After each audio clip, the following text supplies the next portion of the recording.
the perfect word is transformative. I'll say fraught. I would use the term uncertain. Convergence. Enabling countries to find pathways to lower cost, lower carbon, more energy sovereign systems. So that's the first. From the Philippines, we would like to show to our audience what this AI can bring, the good and the bad, especially the good things. They cannot lead the semiconductor or AI competitiveness without China. It's very important that there's a statement expressing support for multilateralism and opposition to unilateralism, and in particular, the weaponization of trade. The Chat Lounge. Chat Lounge. Chat Lounge. The Chat Lounge unpacks views and opinions on hot issues in a more casual way. Welcome to the Chat Lounge. I'm Tuyun. The annual APEC Economic Leaders Meeting is just days away, and this year, all eyes are on Gyeongju, South Korea, where leaders will gather under the theme Building a Sustainable Tomorrow, Connect, Innovate, Prosper. Before the summit, I'm sitting down with voices from across the region, including journalists and analysts, to unpack what's at stake. And they are Mela Lesmoras, a TV reporter from PTV News, the Philippines; Warwick Powell, an adjunct professor of the Queensland University of Technology, Australia. He's also an active figure on X and Substack. Ben Norton, the editor of the Geopolitical Economy Report, is from the United States, and Dr. Sanjay Kumar, a journalist at the Korea Herald, South Korea. A warm welcome to you all. Let me begin with Sanjay. Before we get into the key themes, could you please give us a quick introduction to Gyeongju, the city hosting this year's summit? Well, Gyeongju has been the capital of Shilla dynasty, and it is a very historical city in Korea, and you can consider the city as a living museum of Korea with different UN World Heritage sites also, such as Bulguksa, Sakuram. It has different things and different decades, different centuries and millennia of history to offer. Right. I think to my knowledge, it's over like 2,000 years old, the city? Yeah. Yes. Right. Well, zooming in to this year's event, this question goes to you all. If you could use one word to describe your overall feeling or expectation for this year's summit, what would it be? And shall we start with the lady? Mela, please.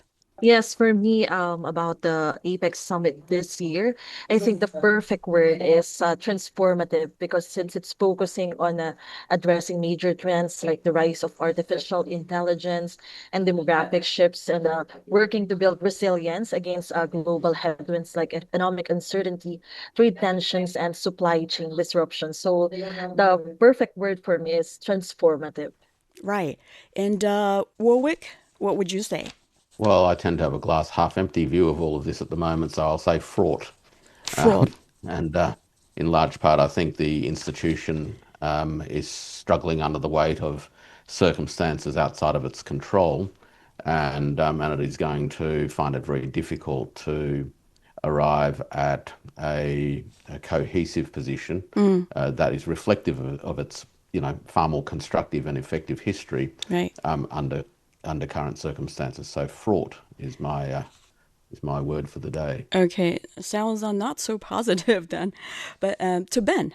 Yeah, well, kind of like Warwick, I'm a little uncertain, which is why I would use the term uncertain to describe the summit this year, largely because we've seen from the U.S. administration this trade war that Washington has been waging against many countries in APEC, and there are a lot of concerns about whether or not the U.S. will actually come to some kind of trade agreement, not only with China, but also with the host, South Korea. So there's a lot of uncertainty, and it's not entirely clear what will happen, largely because it's difficult to come to a multilateral agreement when there's one party that is a very powerful party that refuses to negotiate. That's very true. And Sanjay, you're in the hosting country. Would it be more positive for you? Yes, as well, Ben has correctly pointed out that the world is going through uncertainties, but I think Gyeongju is going to be a converging point. So, Right. from my side, I would consider the word convergence that would address the challenges, and at least, if not directly address, at least there would be some conversations, dialogues. So, convergence would be my word. Like we said, this year's theme is a sustainable tomorrow. So, what does a sustainable tomorrow really mean in today's Asia Pacific context? Is it more about like climate action or green transition or rebuilding trust and inclusion then? Sanjay. From a South Korean perspective and as a personal perspective, I think in this part of the world, what is more important is regional stability and the uncertainties caused by the tariff wars recently. And this is going to bring a lot of competition, intense competitions between the big players. I mean, when I say big players, it is going to be the leaders such as US and China, and the middle economies and middle powers such as South Korea and the emerging ASEAN, and the role of the other countries in APEC. So for this sustainability, I think these all APEC members have to come up with a very uniform voice. Yeah. Right, indeed. And what about Warwick? Look, I'll focus on some practical things. I Right. think firstly, we need to address the ongoing energy augmentation that is taking place globally, and particularly in relation to the needs and opportunities of developing countries within the Asia Pacific region. That means enabling countries to find pathways to lower cost, lower carbon, more energy sovereign systems.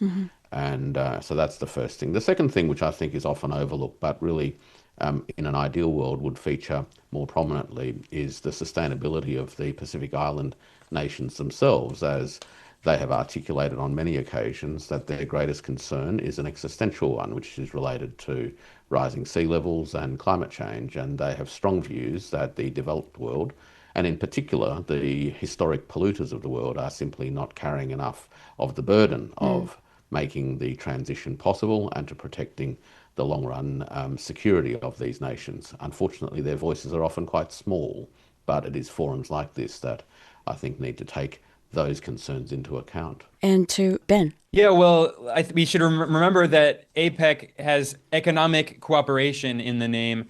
And I think this is always an important topic, but especially this year with so much uncertainty surrounding trade.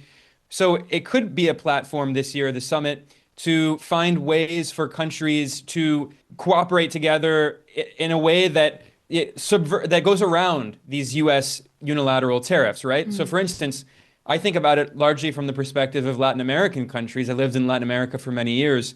And, it's not just China and Southeast Asia, but we also have the participation of very important economies in Latin America, including Mexico and Chile and Peru. Right. And let's not forget that last year, Peru and President Xi visited Peru, and they inaugurated this very important port, the port of Chancay, which is a symbolic demonstration of how Latin America is deepening its economic integration with Asia, and especially with China as the largest trading partner of South America.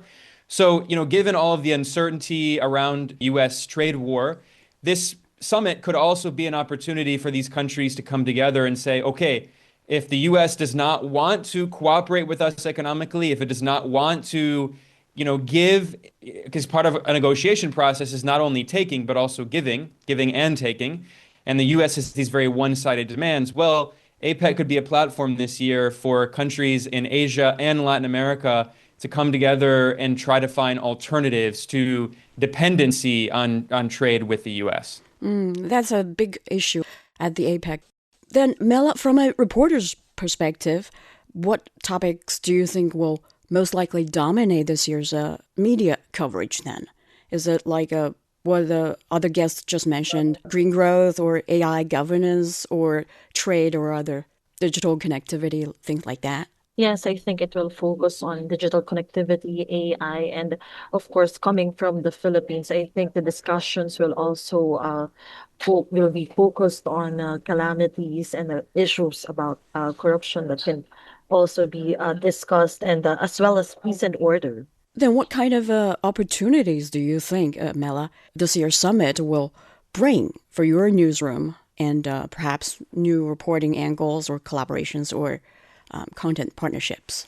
Oh, well, since this year's theme building sustainable tomorrow, I think it will highlight inclusivity and progress, even if it will inspire deeper reflection on regional cooperation and open doors for greater technological collaboration across the Asia Pacific. And I think specifically this year, as the focus is on AI and the audience are also into AI, I think we can bring up more new angle on what AI can bring to us, and the our audience can learn something new about this from APEC.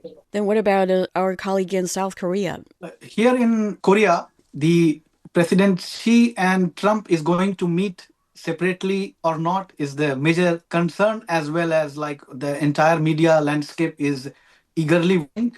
Everybody is eyeing on that meeting because that would be a game changer, or at least it would impact many of the South Korean companies, and it will radiate immense influence throughout the world. So here everybody is eyeing on a possible Trump-Xi meeting. And on the company side, there is a APEC CEO summit that is also in the picture, and it is in the center. People are also looking very forward because all these AI strategies, AI transformations are going to be led finally by the governments and the private sector. And this APEC in Gyeongju is offering these meetings. So that is why everybody is eyeing on these two aspects. The Chat Lounge. The Chat Lounge unpacks views and opinions on hot issues in a more casual way. What about in Australia, Warwick? Australia was one of the main proponents of APEC in the early days, and it has been a beneficiary of the economic cohesion and coordination that APEC has enabled over the decades. Australia is a country that is heavily dependent upon stable trade within the region, and I think it will hope that one of the key outcomes of APEC is the continuation of a strong focus on open and fair trade across the Pacific. Australia is a signatory to a number of multilateral trading agreements and continues to benefit substantially from the open global trading regime under the auspices of the World Trade Organization. I think it's important, if we're talking about economic collaboration, that the pressures being placed on global trade and regional trade by America's aggressive and unilateral tariffs are pushed back against.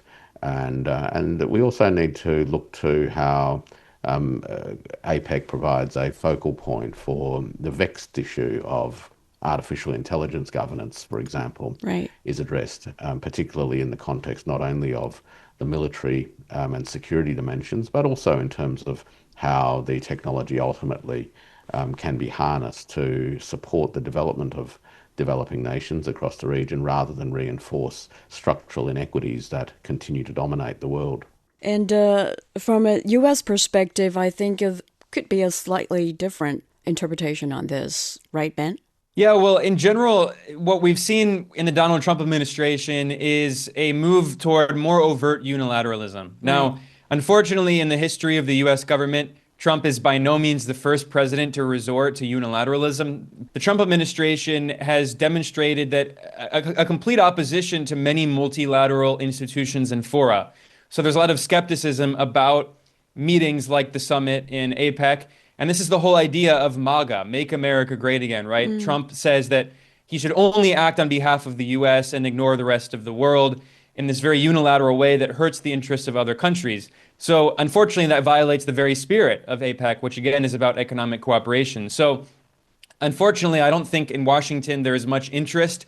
There's a debate. The debate is actually about whether or not Trump will even attend. And a lot of people think Trump will not even attend this summit.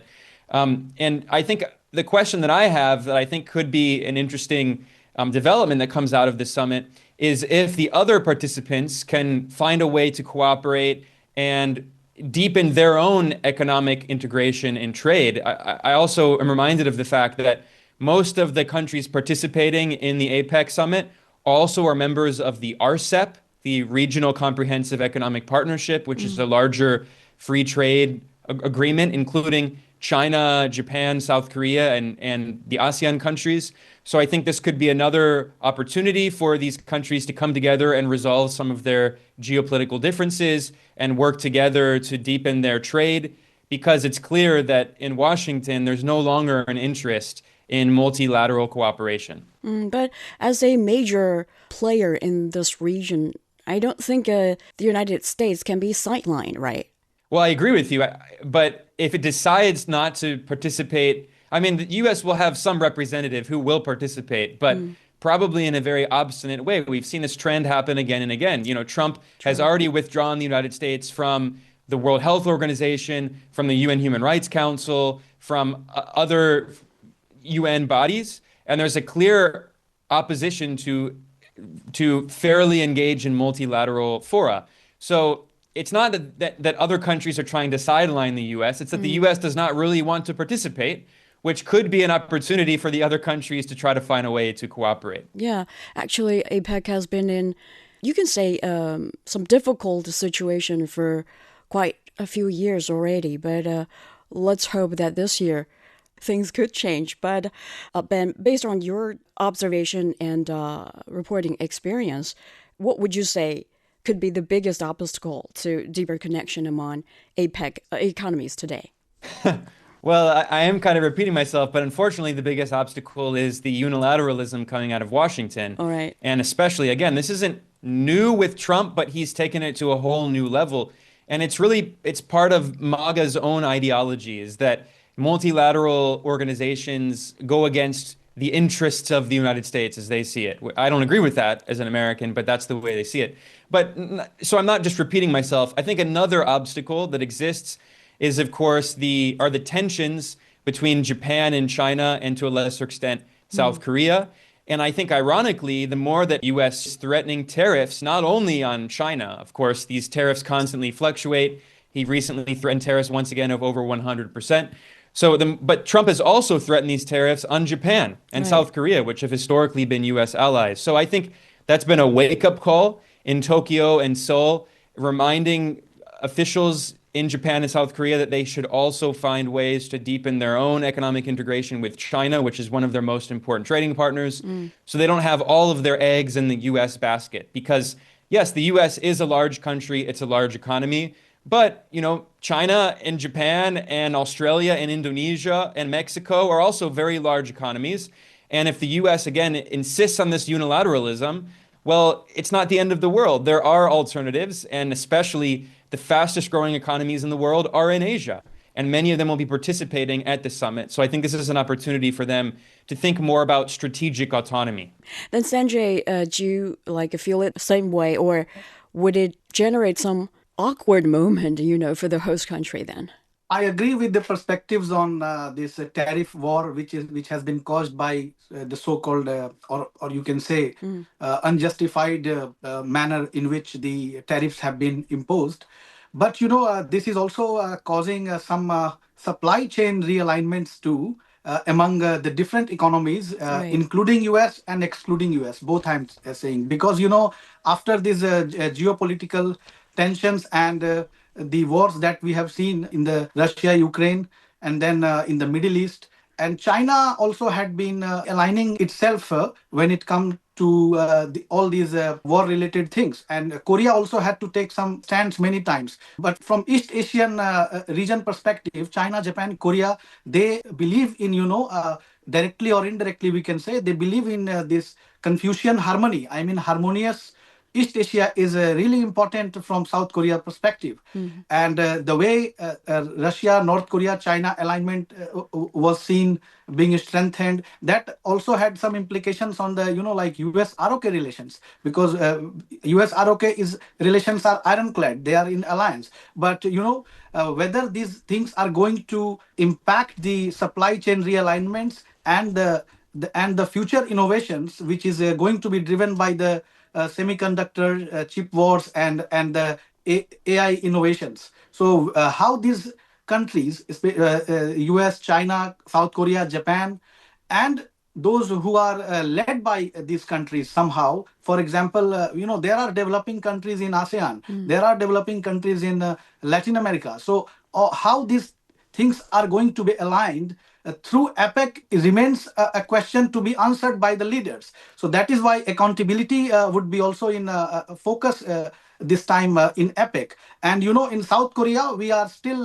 hopeful, and we are very positive that President Trump and President Xi is going to come. Whether they are going to meet and talk separately, that's a different story. But we are still very positive that they are going to come, and many leaders of ASEAN also to come and discuss on various agendas. So this is how we are seeing here. Not sure if I can call it the mysterious confidence or positivity from the host country. But in Australia, Warwick, do we have a consensus here? Well, I mean, I think everybody enters into these forums with a sense of hope. Right. That through dialogue, that some common ground can be found. There are many issues on the table that need to be addressed. And in fact, I think that there is potential for quite a lot of common ground to be found. The fly in the ointment is actually the divisions that are being forced upon the region through the imposition of a global geopolitical contest emanating out of Washington and its displacement anxiety. The world has changed over the last 10 to 15 years, and Washington, or the United States broadly speaking, has been decentered. That's not to say that it's not an important country and an important economy, contributing in many ways to welfare across the globe.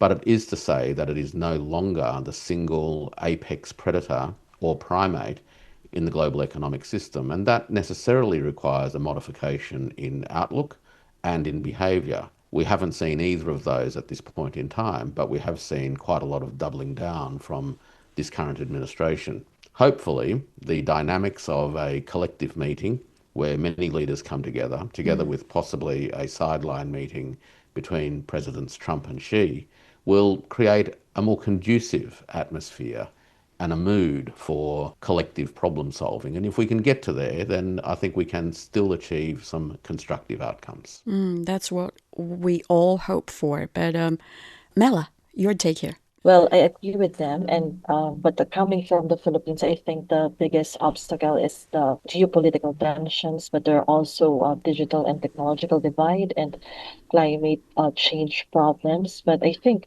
the APEC summit is a best avenue to discuss these things. Then let's move on to some of the details of this year's major topic.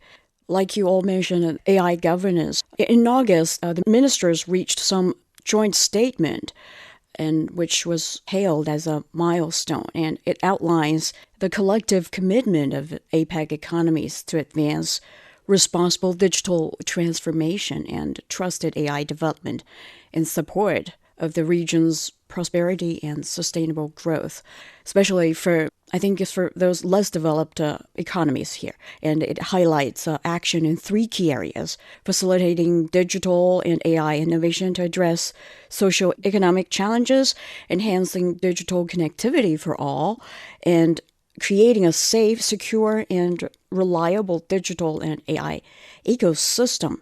Then I think it's a question to every problem. Could this AI statement pave the way or can be implemented for future coordination on cross-border tech standards or ethical frameworks? I think it's a big question. Ben? Yeah, I think any step we could have to trying to come to some kind of international agreement on AI is a positive step forward, and on these new technologies, because they are so new and there is so little international cooperation on this issue.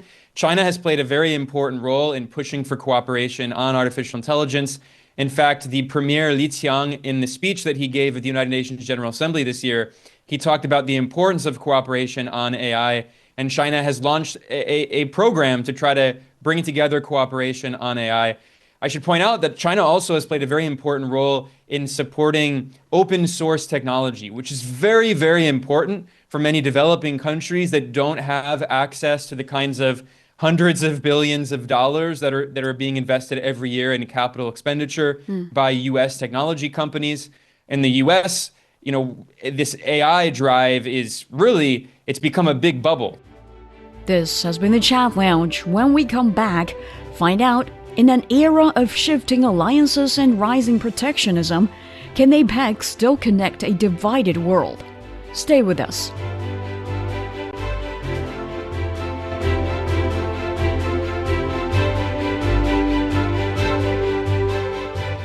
I cannot marry you, while your mother regards me. Step into the world of timeless elegance with Mrs. Spring Fragrance, a captivating audiobook by Edith Eaton, read by Man Ling. Because the green leaf still clings to the bough. Experience the lively yet complex lives in Chinese American communities at the turn of the 20th century as Edith Eaton's delicate prose weaves together themes of tradition, change, love, and identity. Forget all that belongs to the joy of life. Follow the journey of Mrs. Spring Fragrance and witness the struggles and fights of those living on a rapidly changing exotic land while holding on to their cultural traditions, or more importantly, to their identities. He could hardly believe that his daughter was seriously opposed to becoming the wife of such a good-looking,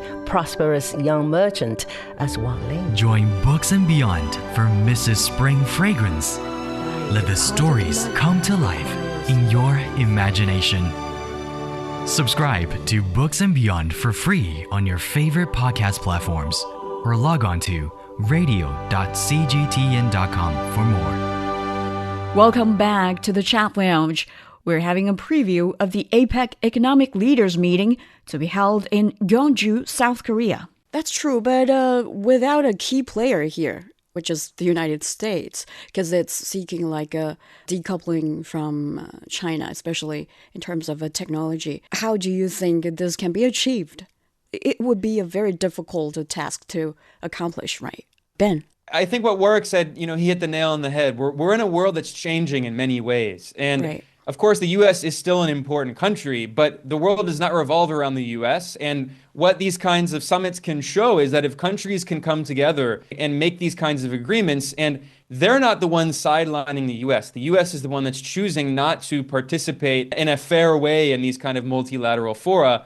I mean, that's a symbol of this kind of increasingly multipolar world, which is good for many developing countries because it means they have different options. They can trade with the US, they can trade with China, they can trade with Japan. I mean, they have more options. And in terms of technology, they can cooperate with Chinese AI companies that are releasing their models open source, or maybe they can try to come to an agreement with a US company. I mean, I will add one other detail here, right, which is that Jensen Huang, the CEO of NVIDIA, did announce that he's going to attend the APEC summit. And he, in the US, has been a relative voice of reason, trying to push back against the China hawks in Washington, who are calling for more and more aggressive policies against China. And that's largely because NVIDIA wants access to the Chinese market. NVIDIA has been hurt by tariffs, but also by the export restrictions applied by Trump and Biden and other US presidents. So, I mean, this is an example of how a figure like Huang from the largest company by market cap in the world, NVIDIA, I mean, he could potentially play a role in trying to reduce the tensions and mediate between the US and China. But again, when you look at what's happening politically in Washington, it's very difficult to accomplish that. Not just in Washington. I think in another major economy in the region, Australia, given, the latest, I can say increasing tension, right, between Australia and China. Warwick, how realistic do you think such collaboration, like Ben just mentioned, between Australia and China can be carried out as expected? And you're from a University of Technology. Can innovation and AI really drive shared prosperity, or would it widen, the wealth gap in the region?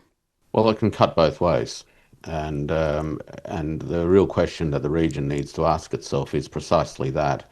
Does it want artificial intelligence and associated technologies to be available widely so that people and communities and enterprises and organisations, regardless of where they come from, can access and use it, and to use it in a way free from potential coercion and censorship risk, in other words, having technologies shut off on them? Or do they want to continue operating in a technology environment in which large commercial technology companies ultimately call the shots and pull the strings? The United States Vice President earlier this year was in Europe, and he made some very clear statements concerning American attitudes towards the the development of artificial intelligence and the role of the United States' own big technology companies within that. The view from Washington is clearly one that sees artificial intelligence as an extension or as a new chapter in American foreign policy domination of other countries. It does that by seeking to push hardware and software into other countries whereby their data is at risk, and at the same time the United States is able to ultimately control and penalise countries. They've been doing this ever since they worked out how they could intervene in the SWIFT network with its servers in Virginia, and they've been doing it ever since.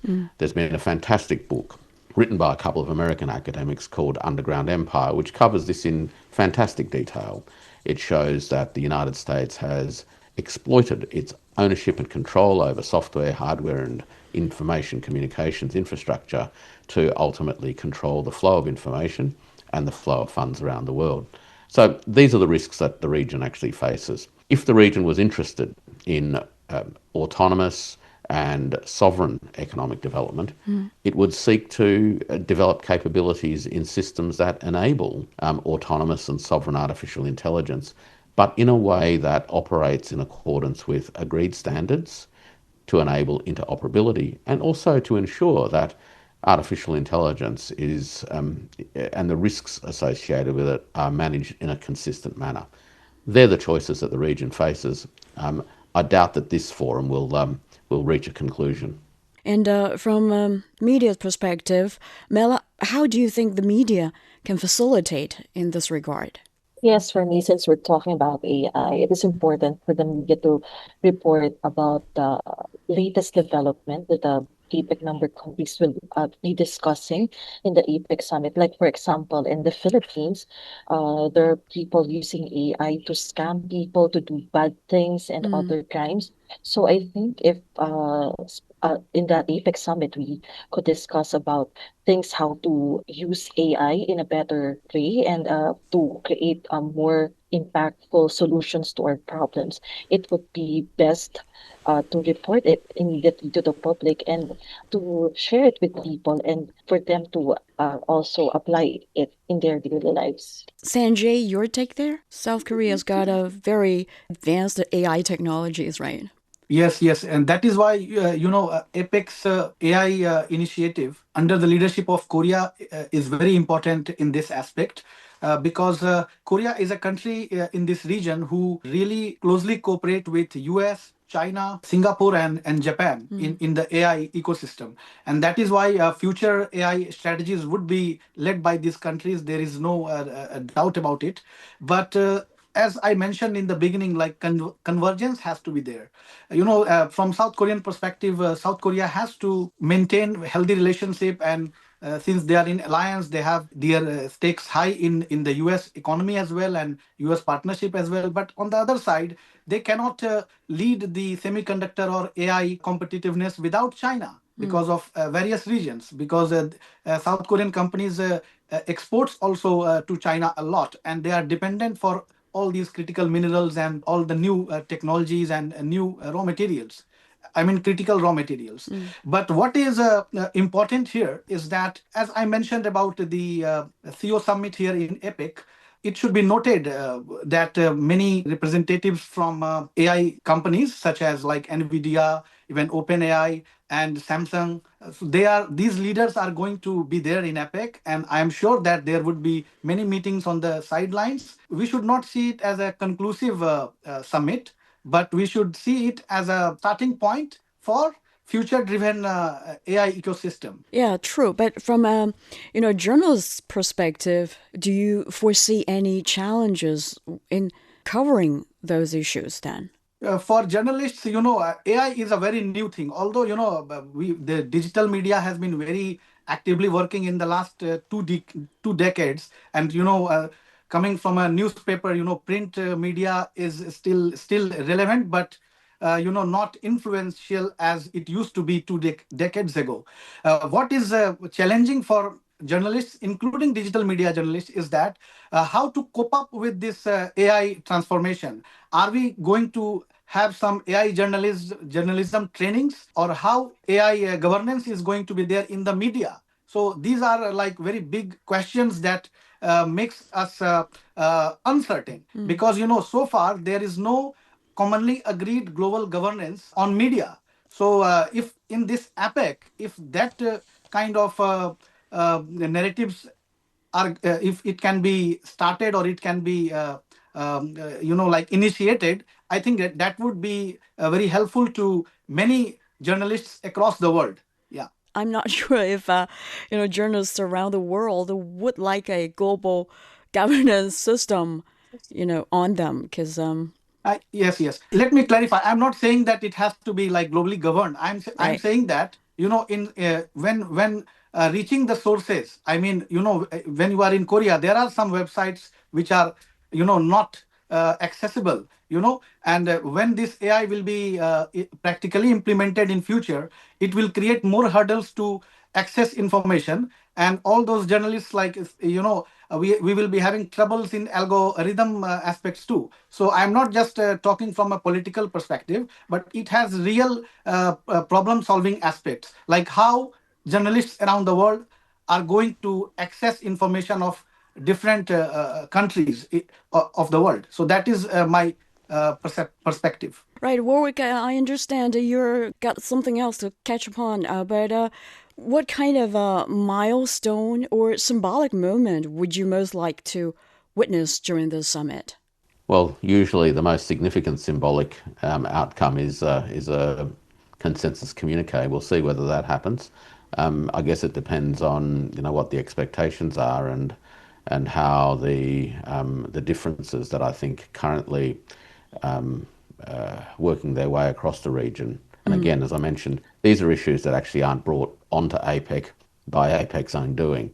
This is an operating environment in which this particular multilateral group finds itself, and I think that that's going to be incredibly challenging.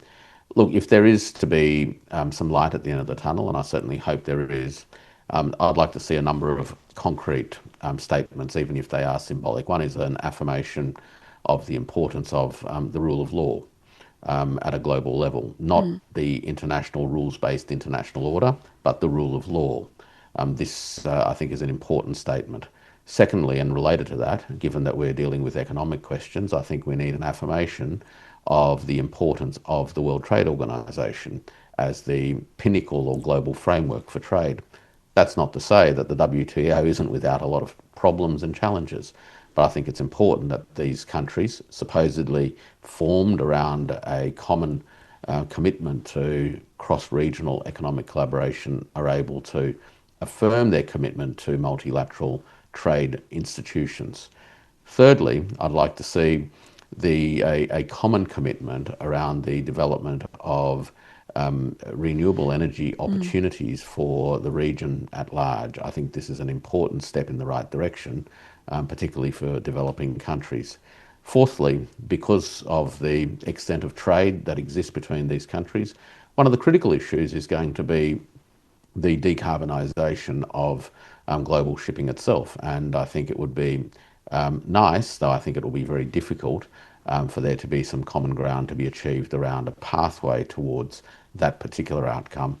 And last but not least, and I've just come back to my opening remarks, and it concerns the Pacific Islands, it would be, I think, constructive for those islands to see the other countries of the region make commitments that contribute to the long-term survival and the development of those islands and their economies.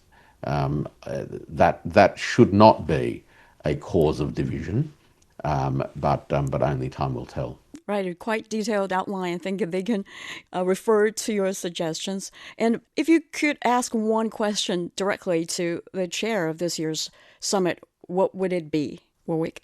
Gee, I'm not very good at asking questions. That's probably why I'm sitting on this side of the table and not on your side. Look, I'd like to sort of understand how North Korea, as chair of APEC, views the current challenges that are being pushed upon the region and its long-standing commitment actually to multilateral institutions as ways of dealing with regional challenges and opportunities, and how it is that they think that the region as a whole can respond constructively to pushing back on the attempts to, I guess, radically overturn multilateralism that we're witnessing from Washington. Gee, that's a big one. What would they do about it? Right, that's a tough one. All right, thanks a lot, Warwick. Really appreciate your time, and good to talk to you all. The Chat Lounge. The Chat Lounge unpacks views and opinions on hot issues in a more casual way. Right, then the rest of us, we go back to the previous question. Ben, I understand you are living in Beijing right now. Are you going to South Korea for this event? No, I'm not able to, Then, unfortunately. Then what challenges would you say it would be for you to report on this event? Well, personally, it's just a very busy schedule. I'm not able Right. to go to South Korea for the event. But fortunately, I think it should be pretty easy to report on, given that usually with these kinds of summits, like last year I reported on the summit, usually there's lots of information publicly available. So, international media outlets do a good job. The organizers of the summit do a good job. But just personally, I'm not able to go to South Korea. Okay. Mela, I think you haven't touched upon this, right? Yes, well, about the challenges, I Yeah. think that as what Ben has said, they're releasing information about summit. Even we cannot go there personally, but I think it would be best if there are also more press conferences about the event.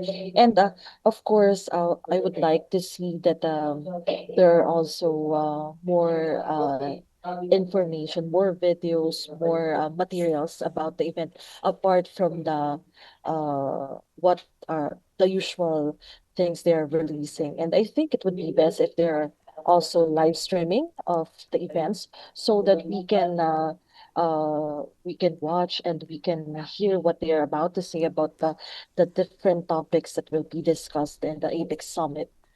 Right. Then, for you yourself or your organization, what message do you intend to convey through reporting this event then, Mela? Yes, so we would like to, of course, since it's about AI, we would like to uh, report about the challenges and, of course, the solutions that can be discussed during the summit. And then I think because here in the Philippines, AI can be seen as sometimes it's a bad thing, but of course, in other nations, uh, it could be a great thing because it's bringing out the best in technologies that there can be. So we would like to, from the Philippines, we would like to show to our audience what these AI can bring, the good and the bad, so that people can have more grasp of what's happening around the world and what these innovations can bring to the people, especially the good things, because it could truly help us to have a more comfortable life. Right. To Ben, I think Sanjay mentioned previously he see this event as a connecting point, maybe, but from the media's perspective, would you call it a turning point, as some observers call this year's event? If so, what kind of a turning point regarding agenda, cooperation model, or Asia-Pacific identity? Well, I mean, again, it kind of depends on what happens at the summit. It's very difficult to predict because of the uncertainty. Yeah. But I think what we've seen in the world, we talked about this earlier, is that the world has been shifting in a profound way. And we've especially seen more and more integration of Southeast Asia. This is very important. I mean, of course, ASEAN has become one of the most important groups in the world, and ASEAN has provided a kind of model for other regions of the world to resolve their disputes. Obviously, there are countries within ASEAN that have disputes with each other, but they've created the ASEAN way and provided a method that other countries can learn from. And in terms of the APEC summit, I think other countries in APEC can learn from ASEAN and find a way to cooperate despite their agreements. And in terms of the media, I think the same is true. I hope to see more cooperation and more collaboration among journalists from many different countries. And also, I'll say, I know a lot of colleagues from Mexico and Chile and Peru. These are Latin American countries, and I know some of them will also be participating in the APEC summit. So I hope this could be a platform for collaboration, not only economically, again, the EC and APEC is economic cooperation. I hope it can also be a platform for international media cooperation. Yes, that's true. And Mela, what kind of collaboration do you think the Philippines would seek at this year's event? Well, I think the Philippines will learn a lot from this APEC summit because, as I said earlier, we have a long way to go when it comes to AI, though generally it's still new. But I think we can also seek as a journalist, I agree with Ben that international media collaboration is a good thing. And I think we can learn from other countries in terms of reporting about this and when it comes to the government, I think we can learn more things from our other APEC member countries about how can we utilize AI for for the advancement and for innovation, and not only for, like I said, the bad things that it could bring to us. Then, to each of you, what kind of milestone or symbolic moment would you most like to see during this year's summit? Maybe we begin with Sanjay? Yes, for me, I would love to see President Xi and President Trump meeting, and many other leaders also joining and discussing on the burning issues.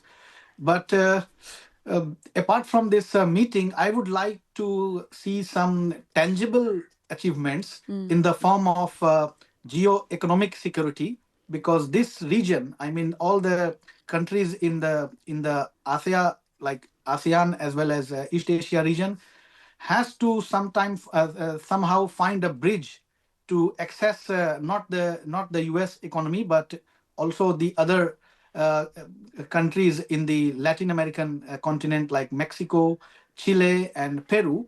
So there needs to be a bridge, and the CEO summit, the theme is bridge business beyond. So beyond is a very significant aspect here, because instead of only looking towards US and China, the other countries, the ASEAN members as well as the Latin American members, they should somehow create mechanisms in technology, in economy, to leverage each other. So that I would like to see, apart from this summit between the top leaders. Ben? Yeah, I think it's very important that there's a statement expressing support for multilateralism and opposition to unilateralism, and in particular, the weaponization of trade. If we want economic cooperation, we have to recognize that trade should not be weaponized and used as a geopolitical tool, which is something that Trump has been very willing to do. So some kind of statement expressing opposition to this kind of unilateral weaponization of trade and support for multilateralism, I think would be very important. Even if it's only symbolic, I think that would be an important step. Another important step would be some kind of cooperation on artificial intelligence, especially if there can be some kind of agreement made so that developing countries without as many resources could have access to more AI technology, so they're not entirely dependent on the technology produced by more wealthy countries. I think that would be an important step forward. And on the issue of climate change, I mean, this is really an existential issue, especially for island countries and archipelago countries in the Pacific region. So some kind of agreement to work together on climate change, I think, would be very important.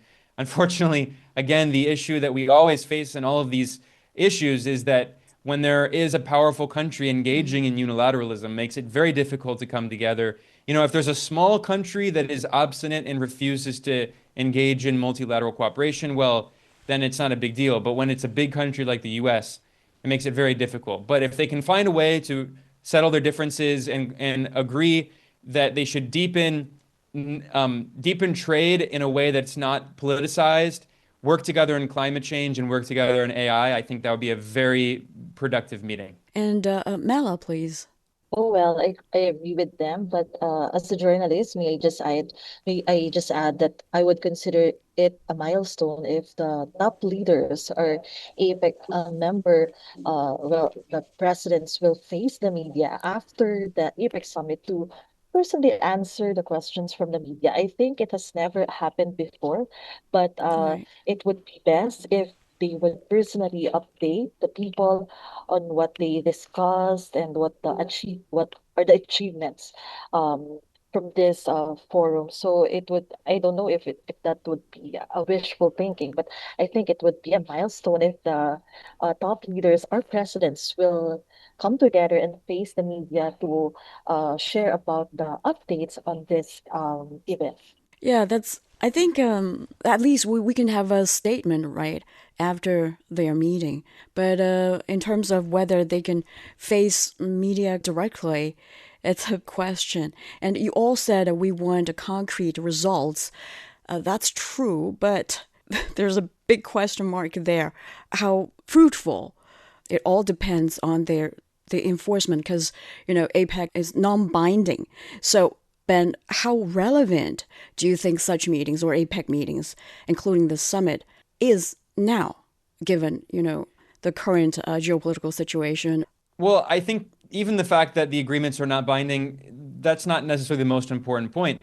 Given the geopolitical tensions, it actually could make the meeting even more relevant and even more important if it can be a platform to try to resolve some of these differences and bring down a lot of the conflict and instead be a platform for true multilateralism and true cooperation. In that sense, it would be very effective. I mean, I also should point out that even legally binding agreements, unfortunately, are not really often followed by some countries because it's difficult to enforce the binding mechanism. As an example, the US has withdrawn under Trump from the Paris Agreement, the International Climate Agreement. And that is a legally binding agreement. But what are going to be the consequences? Unfortunately, there are no consequences for the US. So the fact that the agreements at the APEC summit are not binding, I think is not necessarily the biggest factor. Good to hear. And the last question to you all. If you could ask one question to the APEC 2025 chair, what would it be? Shall we begin with Mela? Oh, that's a good question. So if I would be given a chance, I would ask the APEC chair how this APEC summit will benefit the Filipino people. Right. I think that suits every economy. Yeah. Sanjay? Yes, my question is a little difficult one because, in this APEC economies, we have developing countries too, and we have developed countries too. So how APEC wants to bridge these gaps in future AI, future innovation, and the tariff that we are talking about. So what would be the suggestive bridge for developing and developed countries? That would be my question to the APEC chair. Okay. Last but not least, Ben, please. Yeah, my question would be, how do countries come together in support of multilateralism when there is one big country that refuses to engage in multilateralism and insists on putting itself first before everyone and insists on unilateralism? I think this is not just an issue for APEC. This is an issue for all international organizations. It's an issue for the United Nations. It's an issue for the WTO. The list goes on and on. We're seeing this major crisis in the world where one of the most powerful countries on earth, the US, refuses to engage in true multilateralism. So I think APEC could be a very important platform to try to come together and find ways to defend true multilateralism. That would be my question. How can the other countries do that? Right, and that's also a sustainable question for not only today, but tomorrow. That brings us to the end of this edition of the Chat Lounge.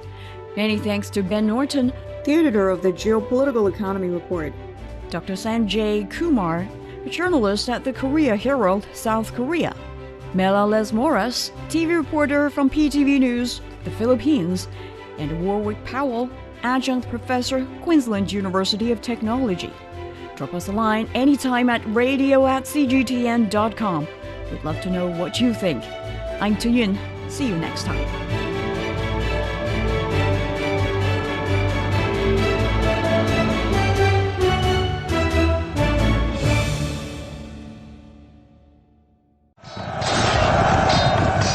best military commander is not he who fights 100 battles and wins every one of them. The best military strategy does not lead to the desiccation of the enemy's capital city. Decoding the Art of War will help you understand why there's no art in war and how Sun Tzu stayed undefeatable using the science of war, with fun stories and insightful breakdown of famous battles. Find Decoding the Art of War wherever you listen.